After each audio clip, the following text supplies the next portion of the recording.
మీ బంగారం తాకట్టులో ఉందా? నెల నెల వడ్డీ కట్టలేకపోతున్నారా? ఆచారి గోల్డ్ 9030022345.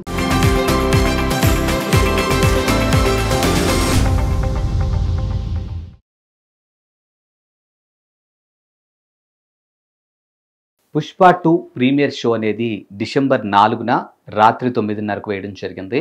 అందులో భాగంగా ముఖ్యంగా ఆర్టీసీ క్రాస్ రోడ్లో ఉన్నటువంటి సంధ్యా థియేటర్ అంశంలో భాగంగా తొక్కిసలాట అనేది జరగటం, అక్కడ రేవతి అనే మహిళ చనిపోవటం.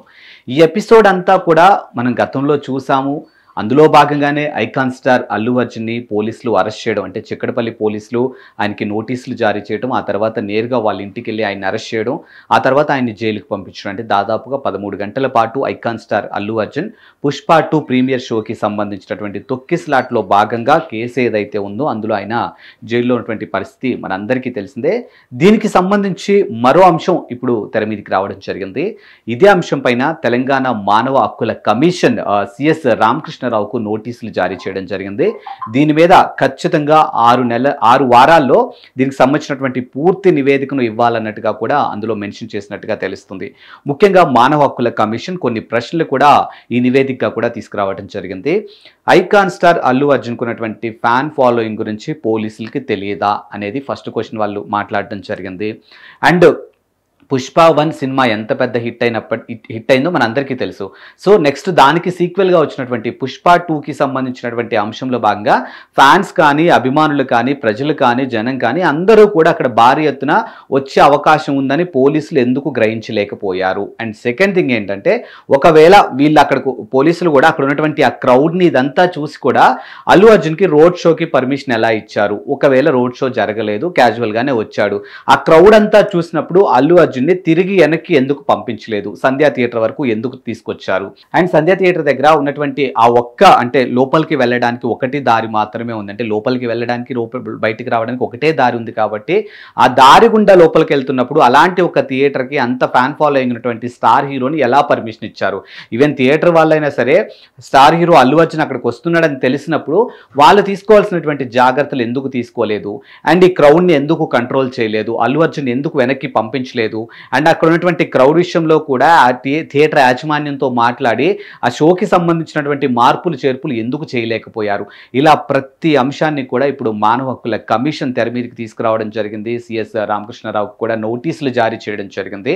అండ్ ఆ రోజు అల్లు అర్జున్ని చూడడానికి, అంటే పుష్ప 1 సినిమా పెద్దగా హిట్ అయింది కాబట్టి, భారీగా హిట్ అయింది కాబట్టి ఖచ్చితంగా దానికి సీక్వెల్గా వచ్చినటువంటి పుష్ప 2 సినిమా చూడడానికి అభిమానులు అయితే చాలా ఇంట్రెస్టెడ్గా ఉన్నారనేది మన అందరికీ తెలిసింది. అండ్ మోర్ ఓవర్ ఏంటంటే పుష్ప 1 నుంచి పుష్ప 2కి దాదాపుగా 3 years గ్యాప్ ఉండింది. సో 3 years తర్వాత తాము అభిమానించే హీరో సినిమా వస్తుంది, దట్టు తాము అభిమానించే హీరోతో ఖచ్చితంగా సంధ్యా థియేటర్లో సినిమా చూడాలని ప్రతి ఒక్క ఫ్యాన్కి ఉంటుంది కాబట్టి అందులో భాగంగా అక్కడ కూడా భారీగా రావడం జరిగింది. ఇదంతా కూడా రేవతి చావుకే కారణమేమో అన్నట్టుగా క్లియర్గా కనిపిస్తూ ఉంది. సో ఆమె కూడా ఎక్కడో ఎల్బీ నగర్లో నుంచి తన కుటుంబ సభ్యులతో కలిసి అక్కడికి రావటం జరిగింది. సో ఆ తొక్కిసలాట్లు, అంటే అల్లు అర్జున్ ఒక్కసారిగా రావడంతో ఫ్యాన్స్ అంతా కూడా ఆయన చూసేందుకు, ఆయనతో పాటు లోపలికి వెళ్ళేందుకు ఒక్కసారిగా ప్రయత్నించడంతో అక్కడ తొక్కిసలాట్ జరిగింది. ఆ తొక్కిసలాట్లో రేవతి అక్కడికక్కడే చనిపోవడం జరిగింది. ఆమె కుమారుడు శ్రీతేజ అన్కాన్షియస్, అబ్బాయి ముక్కులో నుంచి, చెవులో నుంచి బ్లడ్ రావడంతో కంప్లీట్గా అన్కాన్షియస్లోకి వెళ్ళిండు. సో మరి అది గమనించినటువంటి పోలీసులు, అక్కడ ఉన్నటువంటి సిబ్బంది కూడా హుటాహుటిన అబ్బాయిని అయితే సికింద్రాబాద్లోని కిమ్స్ హాస్పిటల్కి తరలించారు. స్టిల్ ఈ రోజు కూడా తన తల్లి చనిపోయింది, తన తల్లి తనతో పాటు లేదు, అసలు తన పక్కన తన తండ్రి, తన చెల్లి అని వాళ్ళని గుర్తుపట్టే పరిస్థితులు కూడా అబ్బాయికి లేదు అనేది మాత్రం క్లియర్గా కనిపిస్తూ ఉందంటే స్టిల్ కూడా మొన్నటి వరకు కూడా తను వెంటిలేటర్ మీద ఉండి ఆక్సిజన్ తీసుకోవడం జరిగింది. ఈ మధ్యకాలంలో తన హెల్త్ బులెటిన్ కూడా డాక్టర్లు రిలీజ్ చేయడం జరిగింది. ఇప్పుడిప్పుడే అబ్బాయి కూడా కొంచెం రెస్పాండ్ అవుతున్నాడు, అదంతా చేస్తున్నాడు. కానీ అసలు ఏం జరిగింది, తను ఎందుకు బెడ్ మీద ఉన్నాడు, తన చెల్లి ఎక్కడుంది, తన తండ్రి ఎక్కడున్నాడు, తన తల్లి ఎక్కడుంది, అసలు ఆ రోజు పుష్ప 2కి సంబంధించినటువంటి ఎపిసోడ్లో అసలు ఏం జరిగింది అనేది మాత్రం అబ్బాయికి గుర్తులేదు అనేది మాత్రానికి డాక్టర్లు వెల్లడించినటువంటి ఆ హెల్త్ బులెటిన్లో కూడా మనకి క్లియర్గా కనిపిస్తూ ఉంది. కాబట్టి సో ప్రస్తుతానికి ఈ అంశం ఎప్పటి నుంచో ఇది దీని మీద సంబంధించినటువంటి ఎంక్వైరీలు కానీ దీనికి సంబంధించినటువంటి దర్యాప్తులు కానీ ఇవన్నీ జరుగుతున్నాయి. మరొక్కసారి ఈ అంశం పైన ఇప్పుడు సిఎస్ రామకృష్ణారావుకి నోటీసులు అయితే ఇవ్వడం జరిగింది మానవ హక్కుల కమిషన్. మరి దీనికి వాళ్ళు 6 వారాల్లోగా ఖచ్చితంగా దీనికి సంబంధించినటువంటి నివేదికను వాళ్ళు సమర్పించాలంటగా తెలుస్తుంది.